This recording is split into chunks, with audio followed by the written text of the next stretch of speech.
The fire had its own voice. It did not scream. It breathed. Long, slow exhales that rolled over the black sand like the sighs of something ancient.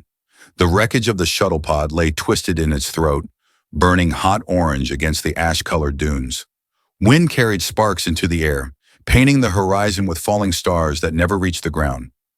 Kael Rowan stood at the edge of the fire line, visor cracked, lungs raw from smoke. His boots sank into the soft, heat-warped sand. Behind him, the rescue dropship hovered in silence, its engines humming low as if afraid to interrupt whatever this was.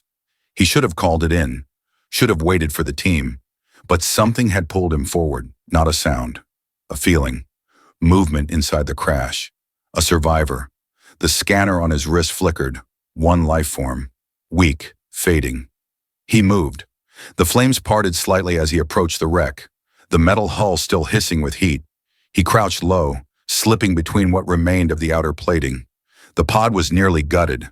Structural beams twisted like broken bones. Glass panels melted down the walls. It smelled like scorched copper and something floral, almost sweet. And then he saw her, curled in the far corner of the cabin, half buried under debris and cloth. Not human. Bare skin shimmered with a faint lavender hue, dusted in soot and blood. Hair like silver thread floated around her shoulders, untouched by the fire. Her chest rose shallowly. She was breathing, but only just. Kael dropped to his knees. "Hey," he said, voice low. "Can you hear me?" Her eyelids fluttered. Barely. Her lips moved. No voice. He leaned in. "What?" She whispered it again. "Claim by fire." Then she passed out. Kael hesitated. He knew the protocols. Do not touch unidentified alien nobility without consent. Do not remove them from crash sites without an honor mark. Do not interfere with unknown cultural laws. But the fire roared behind him, and she was dying. He scooped her into his arms. Her skin was warm, too warm. A pulse of heat surged through his chest, like something waking up. He stumbled backward out of the wreck.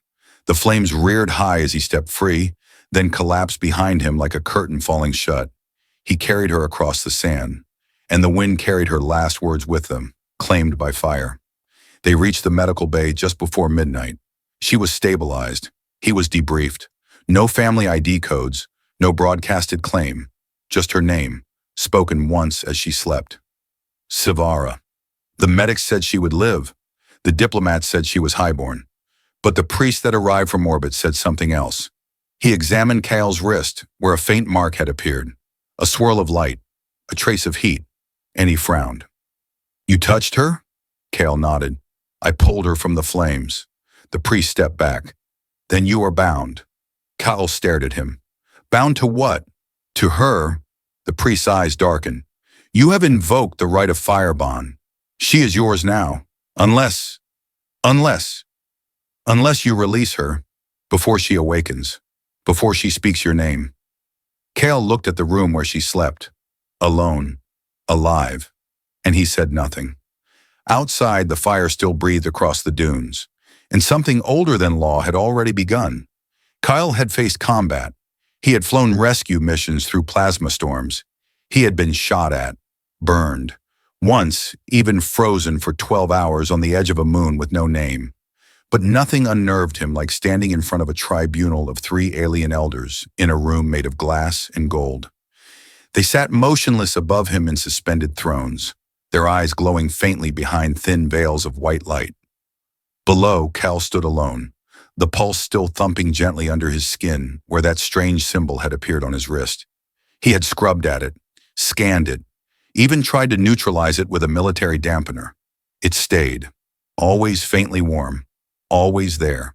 The central elder leaned forward, her voice calm but heavy with centuries. "You removed her from the fire with bare hands?" "Yes," Kael said. "She was dying, and yet you knew she was moonborn." "Yes." "Still you did not wait for a claim right or guardian?" Number I reacted. "You saved her life," the elder said. "But you also claimed it." He frowned. "That was not my intention. Intention does not affect the law." The other 2 elders remained silent, but Kael could feel their judgment, thick as smoke in the air. The rite of fire bond, the central elder said, was forged in the time before memory. When our people believed the flame chose fates, to be saved from fire was to be chosen. To be chosen was to belong. Kael stepped forward. I don't want her to belong to anyone, especially not to me. And yet she does. Unless what? Unless you speak the rite of release before she awakens and calls your name. And if I don't, she will be bound to you. Forever. He turned to the window behind him. Beyond the city, the sky was violet. Stars bloomed through the haze of high atmosphere. Down in the courtyard, people moved in slow rhythm, unaware that a decision in this room could shape the life of someone they had never met. He turned back. What if I speak the release, and she still wants to stay? Then it will be her choice. Not the flames, not the laws. Yours and hers. Kael nodded slowly. Then I'll wait. The elder tilted her head. You understand what that means? Yes. It means I will hear her speak first. Back in the med chamber, the lights were dimmed. The air was scented with cooling herbs, meant to ease the mind. Sivara slept. Her breathing was steady now. The silver-white strands of her hair floated in the air around her head, like she was underwater. The symbol on Kael's wrist pulsed faintly the closer he got. He sat in silence. He watched her. The door hissed open behind him. It was the priest. She will wake soon, he said. And when she does, if she speaks your name. Kael nodded. I know. The priest hesitated, then stepped forward. You are not the first human to touch the flame, but you may be the first to hesitate. Why? Kael stared at Sivara. Because I do not want her to wake up and feel owned. I want her to wake up and feel free. The priest said nothing, only bowed once, then left. Moments later, she stirred. Kael stood. She opened her eyes slowly, silver reflecting the low light around her. She looked at him, blinked once, then whispered, Kael, and the bond burned bright. The shelter was not a room. It was a ritual, a stone circle buried beneath the city of Kaelian, where tradition breathed louder than law. There were no windows, no exits, only a single curved doorway, sealed behind Kael and Sivara, as they were led inside without a word. The walls shimmered softly, absorbing sound. Not silence exactly, something more deliberate. A silence that wanted to be noticed. A silence that listened back. The room was divided, but not by furniture. One half was cool and pale, lit by a canopy of star crystals embedded in the ceiling. A sleeping nest of silver thread floated there, pulsing faintly like a heartbeat. The other half, Kael's side, was sparse. Just a cot, a wash basin, and a single flame suspended in a small crystal dish. No buttons, no communications, just space. They were to remain here, 7 nights, together, unwatched, uninterrupted, so that the bond could either grow or dissolve. The first hour passed without a word. Kael sat on the cot, arms crossed, staring at the wall. He could feel her on the other side, breathing, watching. He didn't move, didn't want to intrude, didn't want to presume. The second hour passed. Still no words, still no movement. But something changed. Sivara stood. He heard the shift in air before he saw her silhouette reflected in the flame glass. She walked across the center of the room, not toward him, but to the wall. She knelt and drew, not with pen, with her fingertip, glowing faintly as she traced symbols into the stone. The mark stayed for a moment, then faded, not erased, absorbed. Kael tilted his head. What is that? He asked quietly. She paused. A memory. His voice softened. Of what? She kept tracing. Freedom. Kael leaned forward. Do your people not have that? Not like you do. And what do you call what you have? She looked at him. Her eyes were pale fire. Obedience. He stood, walked to the edge of his space, watched her draw. The symbols were not words, they were shapes, emotions, something between script and music. Can I ask you something? You already are. He smiled faintly. Why didn't you reject the bond? Sivara didn't answer immediately. Then she said, Because in the fire I felt your hands. They did not take. They held. That matters? It does to me. She turned to him fully now. In my culture, bonds are not forged through permission. They are assumed, expected, unspoken. But you waited, and silence is louder than most words. Kael stepped closer. What do you want from me? Nothing, she said. And that is why I stayed. They stood like that for a while. No touching, no titles. Just breathe. And something building between them like a fire with no flame. He returned to his side, she to hers. But the silence that followed was no longer empty. It was shared. That night Kael lay awake, watching the soft pulse of the ceiling.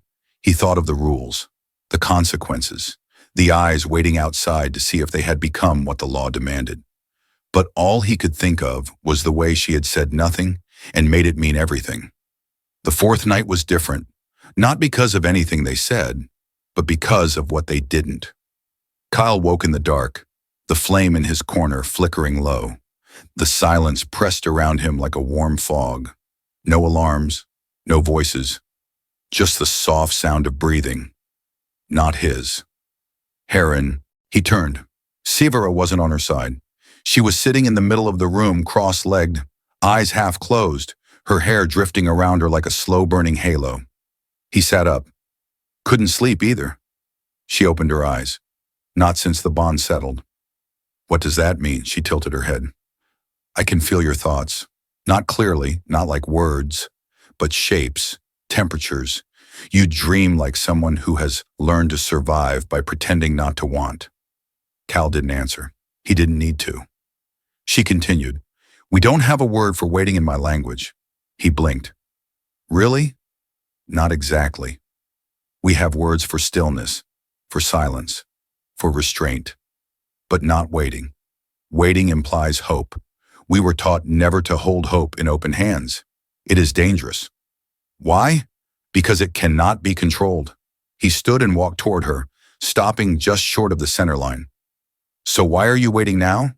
Because you haven't asked for anything. And that confuses me. He smiled just a little. I figured asking would make it something else. She nodded. And not asking makes it real. It makes it mine. She looked at the line between them, then stepped over it. Kael didn't move. She stood in front of him, not touching, not reaching, just present. If I placed my hand on your chest, she said, our law would declare the bond complete. Every rite, every ritual, every seal. Kael nodded. I know. And if I don't, you walk away free. And you, I walk away known. She hesitated. And sometimes, that is harder. He stepped closer. If you did it, I would not stop you. And if I waited, he met her eyes. Then I would wait too. Sivara raised her hand, not touching him, just hovering. Do you fear this? I fear misunderstanding it. And what if I do not misunderstand? Then we move forward. She pulled her hand back. Not yet. Why? Because waiting is also a choice. And I want to know what we are without flame before we burn. Kael exhaled. So we wait? We wait. She returned to her side of the room, but this time her light followed her like moonlight drawn by memory. Kael lay back down, eyes wide open, heart louder than the silence. Outside the shelter, the high priest watched the glowing orb that tracked their bond. It had not dimmed, but neither had it flared, balanced, waiting. One whispered, the other replied. Then the choice will be theirs. The fifth day began with a sound, not from within the shelter, from above, a horn, low, hollow, echoing down through layers of stone. Kael sat upright. Sivara was already awake, standing near the far wall. Her light was dimmer than usual, her posture still. But her eyes, they were sharp. What is that? He asked. Summons, she said. Someone has challenged the bond. What? A suitor. One who believes the bond is unworthy. If you have not consummated the rite by the fifth night, they may call for trial. You mean someone wants to? Take me, yes, Kael stood. That's insane. You said this was our choice. Only if you defend it. The door opened for the first time in 5 days. Two figures entered, clad in ceremonial armor, faces covered by veils of flame-colored cloth. The taller one stepped forward. "The challenger requests the trial by flame," he said. "You will answer." "Where?" Now Kael looked at Sivara. She held his gaze. "You don't have to win," she said. "You only have to mean it." The trial circle was carved into a wide cavern far beneath the surface of the planet, a pit of smooth stone, its edges glowing with lines of molten light. Dozens had gathered, silent, watching. The challenger stood in the center, a Valari noble, tall, sharp-eyed, wrapped in a white gold tunic lined with ancestral flame. He bowed as Kael approached. "This is not personal," he said. "You just don't belong." Kael stepped into the circle. "I'm not here to belong. I'm here to stay." The flame between them sparked once, then roared. A line of fire erupted between them, separating space but not intention. "Begin," said the voice from above. "No weapons, only will." Kael braced himself. The challenger lunged, fast, precise. Kael dodged, barely, his boots skidding against the slick stone. The crowd watched without sound. Each strike was ritual, a rhythm, a test. Kael blocked, dodged, countered once, but not to injure, to show restraint. Sivara stood on the edge of the circle, her hands clenched, her glow pulsing. The challenger struck again, harder this time. Kael dropped to a knee. The symbol on his wrist flared bright. The crowd gasped. He could feel the flame rising in him, the bond, the heat. But he didn't release it. He didn't fight with fire. He stood and dropped his stance. "I'm not fighting to win," he said. "I'm not here to own her. I'm here so she can choose." The flame between them rippled, then softened. The challenger paused, confused. Sivara stepped forward. She crossed into the circle, placed her hand on Kael's shoulder. He turned. She met his eyes. "I choose him." The flame erupted, this time in gold. Not anger, recognition, truth. The voice from above spoke again. "The bond is confirmed, by law, by fire, by choice." Later, as the crowd dispersed, Kael sat on the edge of the circle, breath ragged. Sivara knelt beside him. "You could have beaten him. Probably. Then why didn't you?" "Because beating him wasn't the point." She smiled, and neither was belonging. "No," he said. "The point was standing still until you reached back." The temple of flame was older than memory. Carved into the heart of the mountain, it pulsed with quiet heat, not from furnaces or technology, but from something ancient, alive. The walls shimmered softly as Kael and Sivara entered together, hand in hand, though not yet touching. Their footsteps echoed down a long corridor lit by floating lights. Gold, amber, then white. At the end of the hall stood the circle of ember, a ring of fire, not blazing, not wild, contained. It burned a color Kael had never seen before. Blue at the center, fading into silver at the edges. The ground around it was glassed from centuries of repetition. The ceremony was simple. Step into the circle. Stand still. Say nothing. If the flame flared red, rejection. If it stayed blue, acceptance. If it turned gold, truth. Sivara squeezed his hand. "Still time to run," Kael said. She smiled. "We've already stood still long enough." Together they stepped into the circle. The air changed instantly. It thickened, heavy with heat, with memory. Kael felt his skin prickle, his breath slow. The flame rose slightly, like it was curious, watching, testing. Around them, witnesses lined the outer ring, Valari elders, guards. Even Vakar, Sivara's father, stood with arms crossed, face unreadable. But Kael didn't look at them. He looked at her. Sivara stood with her head high, eyes calm. No fear, only choice. The fire flickered, still blue, still waiting. Kael closed his eyes. He thought of the first time he saw her, in the wreckage, whispering from within, smoke and ruin. He thought of her in the shelter, drawing memories on stone. He thought of the fifth night, when she stood beside him in the trial pit and said 3 words that rewrote everything. "I choose him." When he opened his eyes, Sivara was already looking at him. The flame stirred. It shifted. Blue faded. Gold bloomed at the base. A soft hum rolled across the temple floor. Then it happened. The fire rose, not in violence, in celebration. Spiraling upward, it encircled them both, slowly, gently, like a ribbon of warm wind. Their feet lifted an inch off the floor. Their hands glowed, and the flame did not burn. It danced. When it faded, the ring was silent. Then the voice of the high flamekeeper echoed across the chamber. By fire, by stillness, by the unspoken and the chosen. The bond is true, and no longer bound by law, but by truth. Sivara let go of Kael's hand, then stepped forward. I do not come as a prize, she said. I do not come as heir or daughter or claim. I come as one who has seen herself, reflected in another. And in that reflection, I stayed.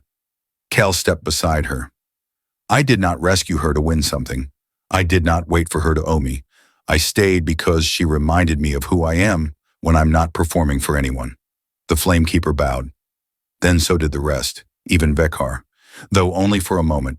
That night, back in their shared quarters, not the shelter, but a space of their own. Kael sat by the window, watching distant stars blink through the transparent wall. Sivara joined him, wrapping a soft shawl around both their shoulders. It's strange, she said. What is? To be free. Kael leaned into her. Strange is a good start. They sat like that in silence, and the flame between them, no longer ritual, no longer law, just warmth. The quiet after the fire was never meant to last. Kael knew it. So did Sivara. Truth may pass through the flames, but fear, it lingers in the shadows behind them. 3 nights had passed since the ceremony of truth. The days were calm. The people watched, some curious, some skeptical, but all silent. Too silent. On the 4th night, it happened. It began with a power shift. The light in their quarters flickered. Just once. Then again.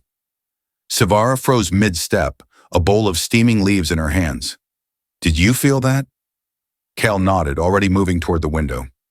Outside, the walkway beyond their home was empty, but the lights above it had dimmed, one by one, like breath being held. Then he saw them, 3 figures cloaked in gray-black armor. No insignia, no markings, their faces hidden behind masks shaped like melted obsidian. They walked with quiet purpose, too fast to be guards, too precise to be civilians. Sivara dropped the bowl. The Order of Purity, she whispered. They're not sanctioned. Kael turned. Who are they? Traditionalists. The kind who believe the flame should only ever bond pure to pure. She moved to the wall and pressed her palm against a stone. The room reacted instantly. Walls thickened, shields activated. A soft hum filled the air. Kael reached for the emergency beacon on his wrist. Nothing. Blocked. They're jamming the signal, he said. The door hissed. Opened. Too late. The first figure stepped inside. Silent. The others followed.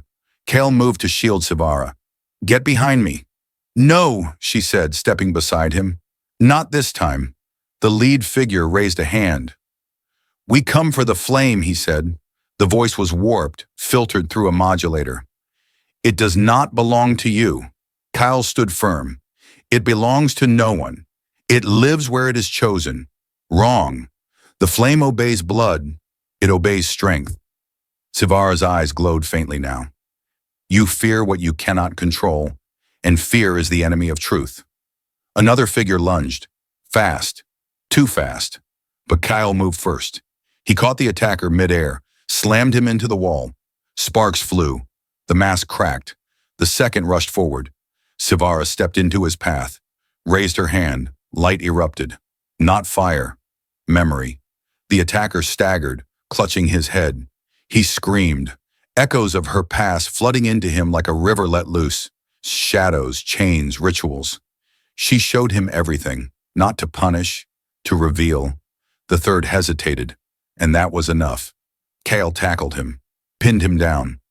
The lead figure stood frozen, watching as his comrades fell. The flame is not a tool, Sivara said. Not a weapon, not a leash. It is a choice. Kael rose slowly. And you? You were given a chance to understand. You chose fear instead. The leader reached for his side, pulled a hidden blade. Sivara did not move. Kael did. He stepped between them. You want to burn me? Then burn. The blade pulsed with dark energy. He thrust. Sivara cried out, but the blade never landed. It dissolved mid-air. In flame. Not from Kael. From the room itself. From the walls, the floor, the air. The entire space pulsed once. Alive. And then the fire came. Not to consume, to cleanse. The attackers were thrown backward, gently but with finality. Their masks cracked. Their cloaks burned. The leader looked up, afraid now. You were never meant to awaken it, he said. You don't know what you've done. Kael stared at him. Then go tell them. Tell them what fear cannot silence anymore. The attackers fled. The door sealed behind them. Sivara fell to her knees. Kael caught her. Are you hurt? She shook her head. Just tired. He held her close. Then stay here. With me. Always, she whispered. And this time, it was not a vow. It was a fact. Outside, the flames on the edge of the city glowed brighter. Not because they were out of control, but because something had changed. The fire no longer belonged to a law. It belonged to those brave enough to feel. The city did not burn. It shimmered. Soft golden light curled over rooftops and across open walkways. The air held warmth, not from heat, but from something that had been missing for generations. Peace, yes. But more than that, permission, the kind that lets people breathe deeper. Speak louder. Love freely. Kael stood on the edge of the old bonding court, now reclaimed by moss and laughter. Children raced past, half human, half moonborn, their feet bare, their eyes bright. The stones that once held trials now held chalk drawings and picnic baskets. The fire that once judged now flickered gently in lanterns beside benches. He watched them in silence, a soft rustle behind him. Sivara joined him. Her hair glowed silver in the morning light, loosely braided with ribbons the children had tied there earlier.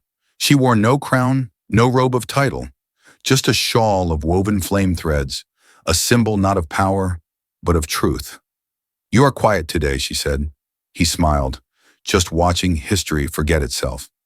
She stepped beside him, or maybe finally remember what matters. They stood like that for a while, hand in hand. Below, the new school was almost finished. A low building made of stone, plant glass, and stardust-infused beams. It was the first of its kind. A place where no law divided children by birth. Where no ritual chose who they would be allowed to love. Where flame was not fear. A place they built not by force, but by staying, by refusing to run, by choosing each other. Kael turned to her. You think they'll remember us? She tilted her head. Do we need them to? He laughed. Fair. They'll remember what we lit, she said, not what we burned. The wind shifted. A group of visiting elders arrived from a neighboring system, not to judge, to learn. Sivara greeted them not as heir, not as flamebound, as host. She turned to Kael one last time before she stepped forward. Come join us when you're ready. He nodded, then sat on the bench beneath the firevine tree. He reached into his pocket and pulled out the old message crystal, the one that had started it all, the call for help, the crash, the rescue, the bond. He placed it on the bench. Let the next person who finds it be ready to choose. And now if you are listening and you felt something flicker in your chest, maybe even for just a second, ask yourself, what would you do if you were the one standing in the fire? Would you walk away or would you stay? Would you choose by law or choose by love? Drop your thoughts in the comments, tell us your answer. And if you want more stories like this about choices that echo beyond stars, you know what to do. Subscribe to HFY Obsession, because sometimes the flame we carry is the one that lights the way for someone else. And that is a fire that never dies.